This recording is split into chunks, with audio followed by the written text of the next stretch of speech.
रामपुर नाम के एक छोटे से गांव में राजू नाम का एक 18 वर्षीय लड़का रहा करता था।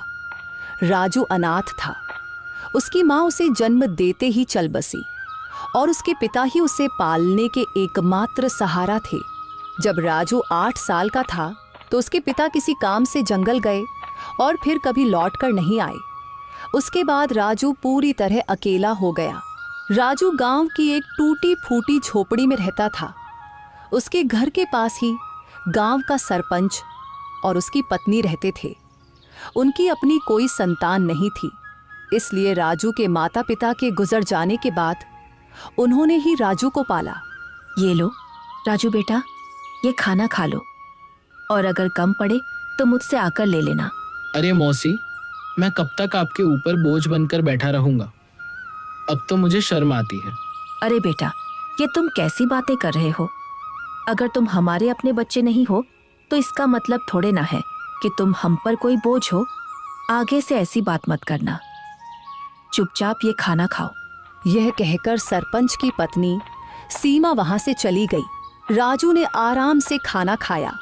खाने के बाद जब वह झोपड़ी से बाहर निकला तो सामने ही सरपंच दिखाई दिए। राजू ने उन्हें देखा और सीधे उनके पास जा पहुंचा। राजू बेटा, खाना खा लिया है ना? जी सरपंच साहब, अभी अभी मौसी खाना देकर गई थी और मैं वही खाकर घर से निकला हूँ। हाँ, अच्छा किया। अब तुम बड़े हो गए हो बेटे, अपना ख्याल रखना सीखो। जी सरपंच जी, 8 वर्ष की उम्र से लेकर अब तक आप ही मेरा ख्याल रखते आए हैं, पर अब मुझे शर्म आने लगी है। अब मैं कुछ काम करना चाहता हूँ। इसमें शर्म की क्या बात है बेटा? हमने तो हमेशा तुम्हें अपना ही माना है। लेकिन अगर तुम्हारा मन फिर भी कुछ करने का है तो सुनो, गांव के पास वाला जंगल अब पहले जैसा खतरनाक नहीं रहा। चाहो तो वहां जाकर लकड़ियां काट सकते हो या शहद इकट्ठा कर सकते हो। जी सरपंच जी, मैं कल ही जंगल जाऊंगा। अब समय आ गया है कि मैं अपने लिए और आपके लिए कुछ कर दिखाऊं। अगले दिन राजू एक कुल्हाड़ी लेकर जंगल की ओर चल पड़ा। कुछ ही देर में वह जंगल पहुंच गया। जंगल में कदम रखते ही उसने सोचा, कुछ भी कहो, सरपंच जी ने बचपन से लेकर अब तक मेरी बहुत मदद की है।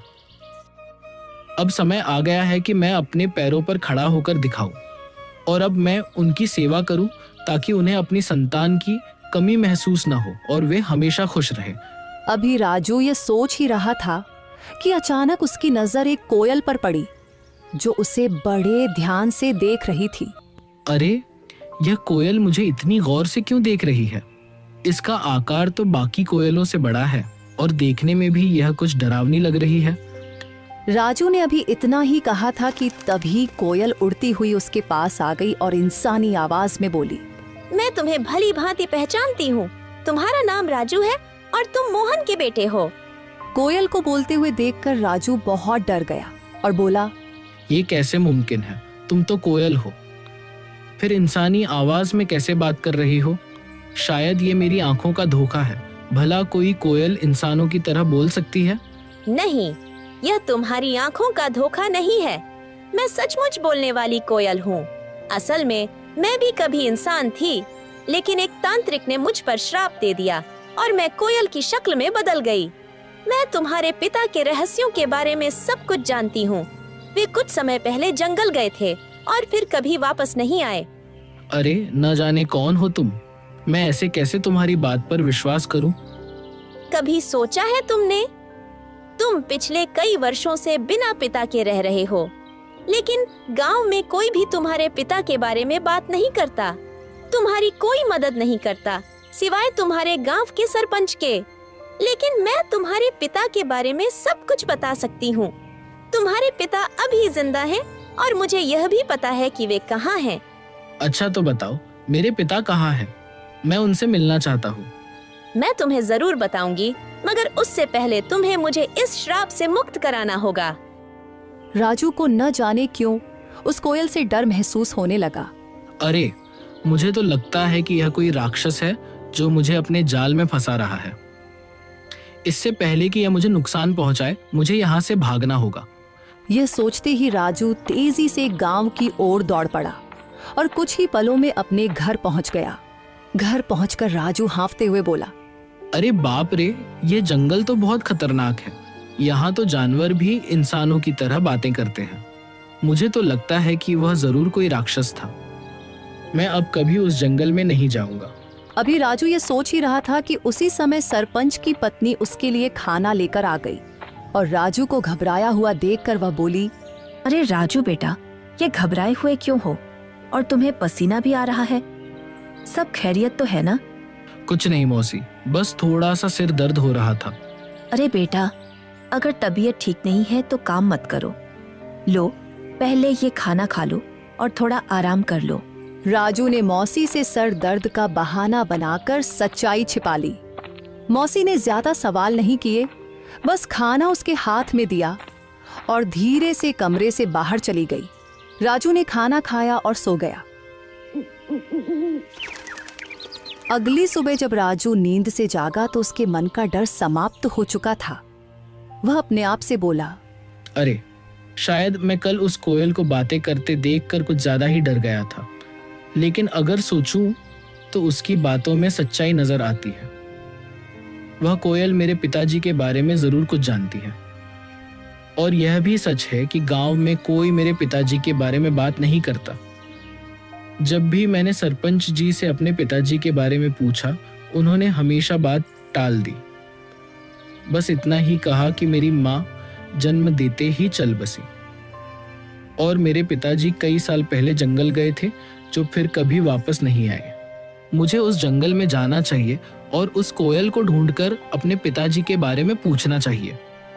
यह कहकर राजू जंगल की ओर चल पड़ा और कुछ ही देर में वह जंगल के उसी स्थान पर जा पहुंचा जहां कल उसे वह कोयल मिली थी। वह कोयल वहां पहले से ही मौजूद थी और राजू को देखकर उड़ती हुई सीधा उसके पास आ गई। मुझे पता था कि तुम जरूर आओगे, क्योंकि तुम भी अपने पिताजी मोहन की तरह ही बहादुर हो। मैं सिर्फ इसी वजह से आया हूँ क्योंकि मुझे अपने पिताजी से मिलना है। तुम कह रही थी कि तुम मेरे पिताजी के बारे में जानती हो, तो बताओ मेरे पिताजी कहाँ हैं? मुझे उनसे मिलना है। कल मैंने कहा था कि इसके लिए पहले तुम्हें मुझे इस श्राप से मुक्त कराना होगा, लेकिन तुम चिंता मत करो, मैं तुम्हारी मदद करना चाहती हूँ। तुम मुझे अपना दोस्त समझो। मैं जानती हूँ कि तुम बचपन से ही गरीबी से जूझ रहे हो और कभी-कभी इस बात पर तुम्हें शर्म भी आती है। यह सुनकर राजू उदास होकर बोला, हाँ, तुम बिल्कुल सही कह रही हो। मैं सचमुच गरीब हूँ। बचपन से ही सरपंच जी और उनकी पत्नी ने मुझे पाला है, लेकिन अब हर वक्त उन पर बोझ बनकर रहना मुझे अच्छा नहीं लगता। मैं चाहता हूँ कि अब मैं खुद कमाऊं, ताकि वे दोनों चैन से बैठकर खाएं और खुश रहें। अगर तुम चाहो तो मैं तुम्हें धन कमाने का रास्ता दिखा सकती हूँ। अच्छा, मगर वह कैसे? तुम मेरी मदद कैसे कर सकती हो? मैं इस जंगल के सारे रहस्यों को जानती हूँ। आओ मेरे साथ चलो। ये कहकर कोयल उड़ चली और राजू उसके पीछे पीछे चल पड़ा। चलते चलते कोयल राजू को एक गुफा के अंदर ले गई। उस गुफा के बारे में किसी को कुछ पता नहीं था, क्योंकि यह जंगल पहले बहुत खतरनाक माना जाता था। इसीलिए लोग इस जंगल में आना पसंद नहीं करते थे। गुफा के अंदर जाते ही राजू की नजर एक बक्से पर पड़ी। अरे, इस बक्से में क्या है? मैं अभी इसे खोलकर देखता हूँ। जब राजू ने उस बक्से को खोला तो उसमें बेहिसाब हीरे जवाहरात निकले। उन्हें देखकर राजू हैरानी से बोला, अरे बाप रे, इस बक्से में तो ढेर सारे हीरे जवाहरात हैं। ये सब सामान किसका है? तुम पहले धनवान बनो, फिर मैं तुम्हें बताऊंगी कि मैं इस श्राप से कैसे मुक्त हो सकती हूँ। और जब तुम मुझे इस श्राप से आजाद कर दोगे तो मैं तुम्हें तुम्हारे पिताजी से मिलवाऊंगी। मुझे पता है कि वे कहाँ हैं। उस दिन का तो मुझे बेसब्री से इंतजार रहेगा। लेकिन एक बात याद रखना, मेरे बारे में किसी को कानो कान खबर नहीं होनी चाहिए। अगर किसी को पता चल गया तो तुम्हारे लिए अपने पिताजी से मिलना मुश्किल हो जाएगा। राजू वह बक्सा उठाकर अपने घर की ओर चल पड़ा। घर पहुंचकर उसने बक्सा एक तरफ रख दिया। इतने में सरपंच और उनकी पत्नी राजू के लिए खाना लेकर आए। जब उन्होंने एक तरफ रखा हुआ बक्सा देखा तो सरपंच ने राजू से पूछा, राजू बेटा, ये बक्सा कहाँ से आया और इसमें क्या है? सरपंच के पूछने पर राजू को कुछ समझ नहीं आया, कि वह सरपंच साहब को क्या जवाब दे। इतने में सरपंच की बीवी ने बक्सा खोला और उसमें कीमती हीरे और जवाहरात देखकर बोली, राजू बेटा, तेरे पास ये इतने हीरे और जवाहरात कहाँ से आए हैं? राजू उन्हें सब कुछ सच बता देता, लेकिन वह कोयल की बातें याद कर रहा था जिसने उसे सख्ती से मना किया था, इसलिए उसने कुछ और ही बता दिया। मौसी, मैं जंगल में लकड़ियां काटने गया था। लकड़ियां काटते काटते मैं काफी आगे निकल गया और वहां मुझे एक गुफा दिखाई दी। जब मैं उस गुफा के अंदर गया तो वहां मुझे यह बक्सा दिखाई दिया। मैंने उसे वहीं से उठाया और घर ले आया। राजू, तुमने ये ठीक नहीं किया। हो सकता है ये सारे हीरे जवाहरात बादशाह के हों। शायद उसने इन्हें वहां सुरक्षित रखा था। अगर यह बात कहीं बादशाह तक पहुंच गई तो वह हमें सख्त सजा देगा। सरपंच के मन में गहरा डर बैठ गया था। अगर यह बात किसी तरह बादशाह तक पहुंच गई तो वह हमें सख्त सजा देगा। इससे पहले कि यह बात बादशाह तक पहुंचे कि किसी ने उसका सोना चुरा लिया है, हमें तुरंत यह सोना बादशाह के पास पहुंचा देना होगा। सरपंच की बातें सुनकर राजू ने सोचा, अब सरपंच जी को कैसे बताऊं कि ये हीरे और जवाहरात बादशाह के नहीं हैं? ये तो मुझे वही कोयल ने दिए हैं। लेकिन अगर मैंने सरपंच साहब को कोयल के बारे में बता दिया तो मेरे लिए अपने पिताजी से मिलना मुश्किल हो जाएगा और मेरे लिए इन हीरे और जवाहरात से ज्यादा अपने पिताजी से मिलना जरूरी है। राजू के लिए इन हीरे और जवाहरात से ज्यादा अपने पिताजी से मिलना जरूरी था, इसलिए वह सरपंच के कहने पर बादशाह को हीरे और जवाहरात देने के लिए राजी हो गया। ठीक है सरपंच साहब, जैसा आप कहे, हम अभी यह बक्सा बादशाह को दे आते हैं। यह कहकर राजू ने वह बक्सा अपने सर पर उठा लिया। फिर वह और सरपंच बादशाह की ओर चल पड़े और कुछ ही देर में वे बादशाह के दरबार में दाखिल हो गए। बादशाह के सामने बक्सा रखकर सरपंच ने कहा, बादशाह सलामत। ये लड़का मेरा पड़ोसी है। ये लकड़ियां काटने जंगल गया था और वहां एक गुफा में इसे यह हीरे जवाहरात का बक्स मिला। हमें शक हुआ कि शायद यह आपका ही है, इसलिए हम इसे फौरन आपके दरबार में ले आए हैं। यह सब सुनकर बादशाह के दिल में लालच जाग उठा, क्योंकि वह जानता था कि यह बक्सा उसका नहीं है। लेकिन इतने कीमती हीरे जवाहरात देखकर उसके मन में यह ख्याल आया, ये हीरे जवाहरात असल में मेरे नहीं हैं, मगर जब ये किस्मत से मेरे पास आ ही गए हैं तो मैं इन्हें बेकार क्यों जाने दूं। बेहतर यही होता है कि मैं इन लोगों को इसके बदले कुछ इनाम दे देता हूं ताकि वे खुश हो जाएं और ये खजाना भी मेरे पास ही सुरक्षित हो जाए। ये सोचकर बादशाह ने उनसे कहा, हाँ, यह बक्सा मेरा ही है। मैंने ही इसे वहां सुरक्षित किया हुआ था, लेकिन तुम दोनों ने ईमानदारी से यह संदूक मेरे दरबार में लाकर बहुत अच्छा किया है।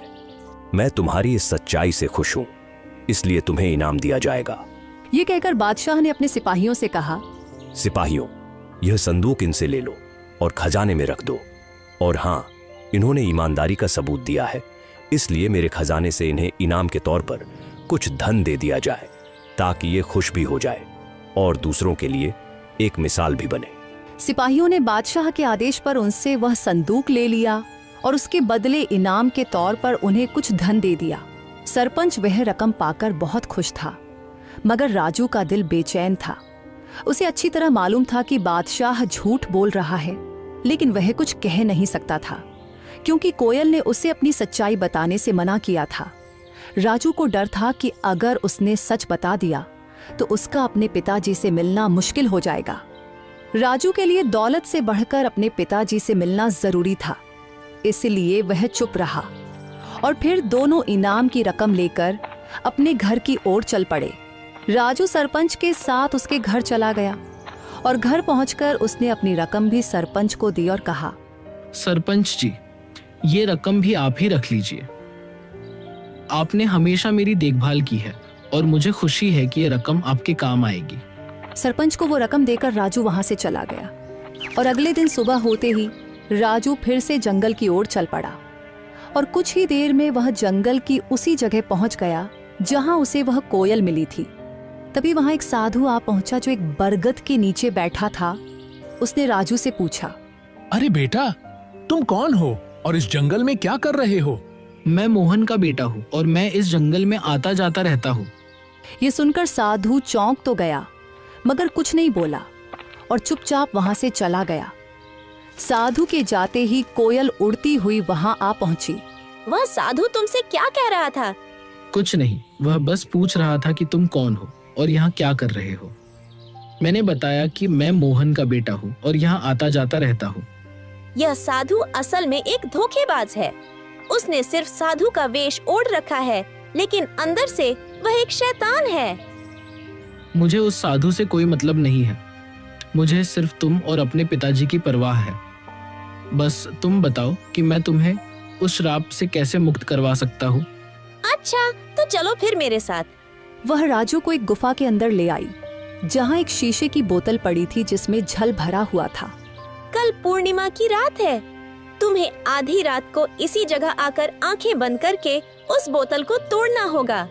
बोतल टूटते ही मैं शराब के प्रभाव से मुक्त हो जाऊंगी और फिर तुम्हें यह राज बताऊंगी कि तुम्हारे पिता कहाँ हैं। क्या मैं इस बोतल को अभी तोड़ दूं? नहीं, कल पूर्णिमा की रात है। तुम इसे सिर्फ कल ही तोड़ सकते हो।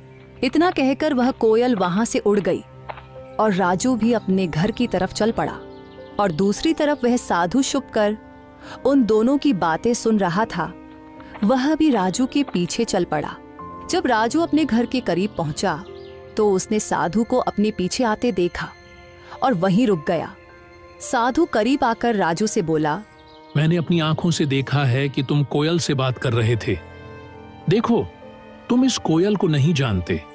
वह कोई साधारण कोयल नहीं है।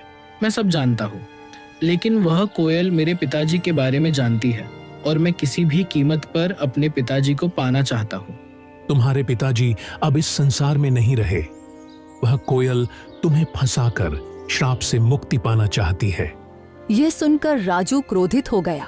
अरे साधु महाराज, मैं साधुओं का सम्मान करता हूँ मगर तुम्हारे जैसे पाखंडी साधुओं का नहीं। याद रखो, इसके आगे मैं एक भी शब्द बर्दाश्त नहीं कर सकता।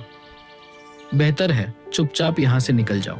साधु कुछ कहने ही वाला था कि राजू ने उसे धक्का दे दिया और कहा, चले जाओ वरना तुम्हारे लिए अच्छा नहीं होगा।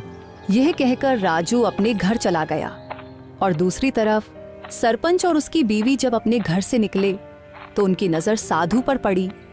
वे दोनों साधु के पास आए और सरपंच ने साधु से कहा, अरे साधु महाराज, आप यहाँ क्या कर रहे हैं? मैंने राजू को सच्चाई बताने का प्रयास किया, लेकिन वह सुनने को तैयार ही नहीं हुआ और वह उस कोयल को श्राप से मुक्त करवाना चाहता है। अगर वह कोयल अपने श्राप से मुक्त हो गई तो गांव में तबाही आ जाएगी। गांव का एक भी व्यक्ति जीवित नहीं बचेगा। हाँ, बिल्कुल सही, लेकिन राजू सुनने के लिए तैयार ही नहीं है। साधु महाराज, आप चिंता मत करें, मैं अभी राजू को समझाता हूँ। यह कहकर सरपंच उसी वक्त राजू के घर गया और घर जाकर राजू से कहा, राजू, यह मैं क्या सुन रहा हूँ? तुम जंगल में किसी कोयल से मिलते हो जो इंसानों की तरह बातें करती है। क्या तुम्हें यह अजीब नहीं लगा कि एक कोयल इंसान की तरह कैसे बोल सकती है? ओह, तो आपको पता चल गया। देखिए सरपंच जी, शुरू में मुझे यह सब अजीब लगा था, लेकिन अब नहीं। और मुझे पूरा विश्वास है कि यह बात आपको उस साधु ने ही बताई होगी। देखिए सरपंच जी, 8 साल पहले मेरे पिताजी रहस्यमय ढंग से लापता हो गए थे और वह कोयल जानती है कि मेरे पिताजी कहाँ हैं। मैं बस अपने पिताजी को पाना चाहता हूँ, उनसे मिलना चाहता हूँ।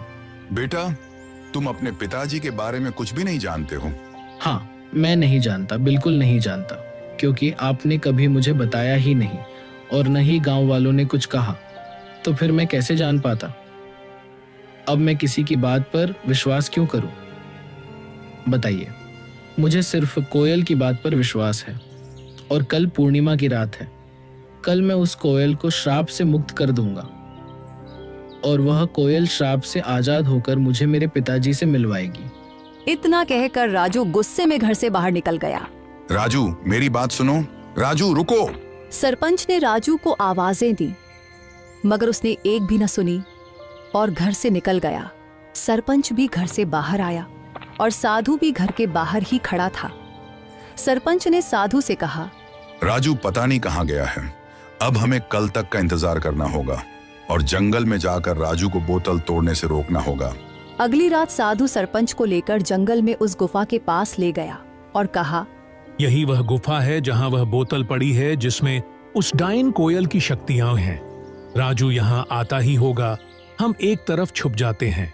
यह कहकर वे दोनों गुफा के एक तरफ छुप गए और उसी वक्त राजू वहां आ जाता है। राजू को देखकर वह कोयल उड़ती हुई राजू के पास आई और बोली, यहाँ साधु और सरपंच आए हैं। वे गुफा के एक तरफ चुपचाप खड़े हैं। वे तुम्हें इस बोतल को तोड़ने से रोकेंगे, पर तुम उनकी बात मत मानना। अगर तुम उनकी बात मान लो तो तुम कभी अपने पिताजी से नहीं मिल पाओगे। नहीं, मैं उनकी बात नहीं मानूंगा। ठीक है, तो तुरंत जाओ, वह बोतल उठाकर ले आओ और उसे तोड़ डालो। राजू जल्दी से गुफा के अंदर गया और वह बोतल उठा लाया। जैसे ही वह उस बोतल को तोड़ने लगा तो साधु और सरपंच वहां आ गए। राजू रुको, इस बोतल को मत तोड़ो, तुम बहुत बड़ी गलती कर रहे हो। नहीं, मुझे किसी भी हाल में अपने पिताजी से मिलना है। राजू ध्यान से सुनो, ये कोयल कोई साधारण पक्षी नहीं बल्कि एक डायन है। आज से 10 साल पहले जब तुम छोटे थे, इस डायन ने पूरे जंगल पर कब्जा कर रखा था। जो भी गलती से इस जंगल में जाता फिर कभी लौट कर नहीं आता था। तब तुम्हारे पिताजी और मैंने मिलकर ठान लिया कि इसे रोकना ही होगा। हमने साधु महाराज से उपाय पूछा। उन्होंने बताया कि इस अभिशाप को खत्म करने के लिए तुम दोनों में से किसी एक को जंगल के पास वाले कुएं में अपनी जान देनी होगी। तुम्हारे पिताजी बहादुरी से आगे आए और यह बलिदान स्वयं देने का निश्चय किया। उन्होंने कुएं में छलांग लगाई और साधु महाराज ने उस डायन की सारी शक्तियां एक बोतल में कैद कर दी और उसे कोयल में बदल दिया। इस तरह यह जंगल सुरक्षित हो गया। मगर यह राज हमने किसी को नहीं बताया। गांव वाले कुछ नहीं जानते। ये बात सिर्फ मुझे और साधु महाराज को मालूम थी, इसलिए हमने तुम्हें भी कभी नहीं बताया। लेकिन अगर तुमने ये बोतल तोड़ दी तो ये फिर से अपने असली रूप में आ जाएगी। ये सिर्फ उसकी एक चाल है। ये लोग झूठ बोल रहे हैं। सच्चाई वही है जो मैं कह रही हूँ। अगर मेरे मन में कोई चाल होती तो मैं तुम्हारी मदद क्यों करती? क्या गांव वालों ने कभी तुम्हारी मदद की? नहीं। तुम्हें धन, सामान, हीरे मोती सब मैंने दिए। अब मैं तुम्हें तुम्हारे पिताजी से भी मिलवा रही हूँ। राजू भ्रम में पड़ गया और उसने वह बोतल जमीन पर फेंक कर तोड़ दी। फिर अचानक वह कोयल एक डायन के रूप में आ गई। राजू, तुमने मेरा बड़ा काम आसान कर दिया। अब मैं आजाद हूँ और अब तुम सबकी शामत आ गई है। आज मैं तुम में से किसी को भी जिंदा नहीं छोड़ूंगी। राजू तुमने बहुत बड़ी गलती कर दी है। अब यह डायन हमें किसी भी हाल में जिंदा नहीं छोड़ेगी। मुझे माफ कर दीजिए सरपंच साहब, मैं उसके बहकावे में आ गया था। क्या अब इसका कोई हल नहीं बचा? इसका बस एक ही हल है कि हमें तुरंत उस कुएं के पास जाना होगा। ये कहकर वे तीनों कुएं की ओर भागे और वह डायन भी उनके पीछे आ गई। वहां पहुंचकर साधु ने कहा, अगर तुम इस डायन से छुटकारा पाना चाहते हो तो तुम दोनों में से किसी एक को उसी कुएं में छलांग लगाकर अपनी कुर्बानी देनी होगी। साधु की बात सुनकर राजू तुरंत बोला, ये मुसीबत मैंने खुद मोल ली है, इसलिए इससे मुक्ति भी मैं ही दिलवाऊंगा। यह कहकर राजू ने कुएं में छलांग लगा दी और अपनी जान कुर्बान कर दी। साधु ने तुरंत डायन को फिर से एक कोयल के रूप में बदल दिया, मगर इस बार उसके पास इंसानों की तरह बोलने की शक्ति भी नहीं रही। सरपंच को राजू के जाने का बहुत दुख था, मगर वह क्या कर सकता था। इसलिए वह घर लौट आया और धीरे धीरे फिर से हंसी खुशी जीवन बिताने लगा।